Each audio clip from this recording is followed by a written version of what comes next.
Düşünün, sıradan bir çiftlik, sıradan bir gün, her şeyin basit ve rutin göründüğü bir an. Fakat bazen hayat bize hiç beklemediğimiz anda büyük sürprizler sunar.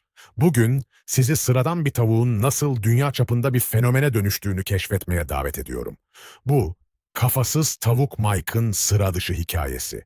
Tarih 10 Eylül 1945. Amerika Birleşik Devletleri'nin batısında, Colorado eyaletinin Fruita kasabasında bir çiftlikteyiz. Çiftçi Lloyd Olsen, ailesi için akşam yemeğine hazırlık yapıyor. Bu onun için sıradan bir iş. Her günkü gibi tavuklardan birini kesip ailesine yemek yapacak.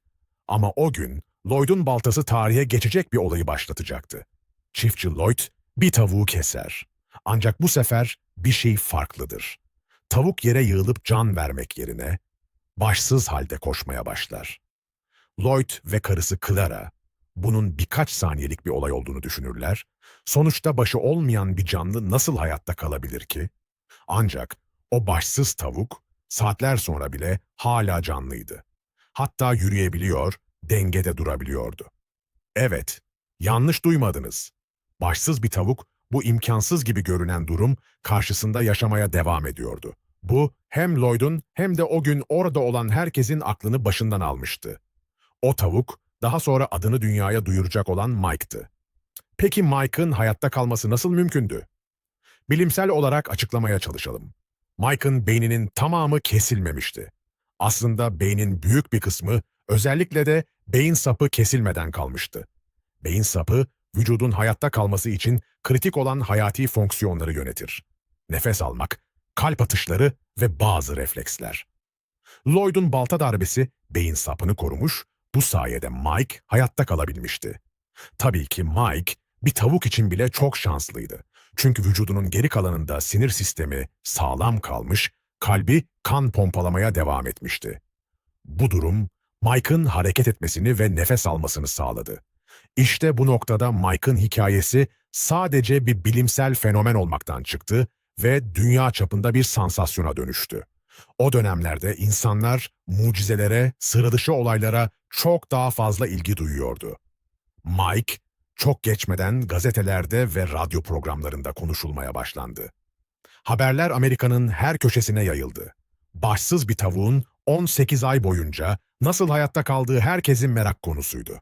Mike'ın ünü o kadar arttı ki Lloyd ve karısı Clara, Mike'ı Amerika'yı dolaştırarak halkın önüne çıkarmaya başladı. Mike adeta bir şov yıldızı oldu. Başsız tavuk Mike gösterilerde sergileniyor, insanlar onun başsız halde nasıl yürüdüğünü şaşkınlıkla izliyorlardı. Evet, o günlerde Mike'ı görmeye gelen insanlar, başsız bir tavuğun sahnede yürüdüğünü izlemek için bilet alıyordu. Bu şöhretle birlikte Mike sahibine oldukça yüklü bir gelir sağlamaya başladı.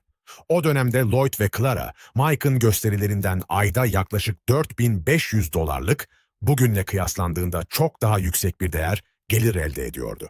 Mike'ın ismi dergilere, gazetelere basıldı, fotoğrafları her yere yayıldı. Peki Lloyd ve Clara, Mike'ın hayatta kalmasını nasıl sağlıyorlardı? Elbette, Mike başı olmadığı için yemek yiyemiyordu. Bu yüzden çiftçi ailesi Mike'ı şırıngalarla besliyordu. Mike'ın boğazından doğrudan besin ve su enjekte ediliyordu. Mike'ın hayatta kalması tam anlamıyla dikkatli ve özel bir bakım gerektiriyordu. Onun bakımı adeta bir bilimsel deney hassasiyetiyle yapılıyordu.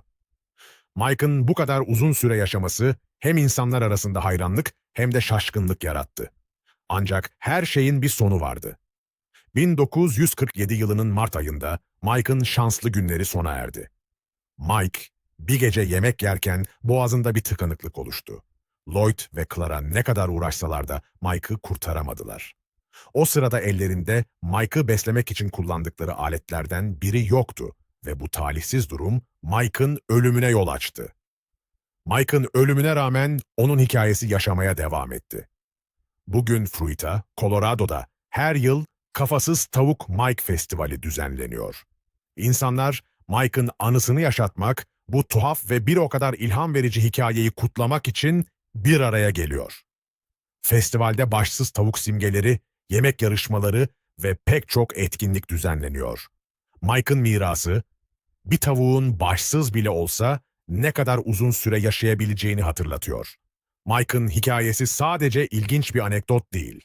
Aynı zamanda hayatın ne kadar öngörülemez olduğunu gösteriyor.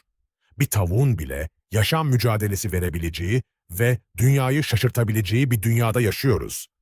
Mike, hem bilimsel merakımızı hem de insan ruhunun sınırlarını zorlayan bir sembol haline geldi. Bu hikaye bize bazen sıradan görünen olayların bile dünyayı değiştirebileceğini hatırlatıyor. Mike gibi bir tavuk bile hayatta kalmayı başardıysa biz neler başarabiliriz?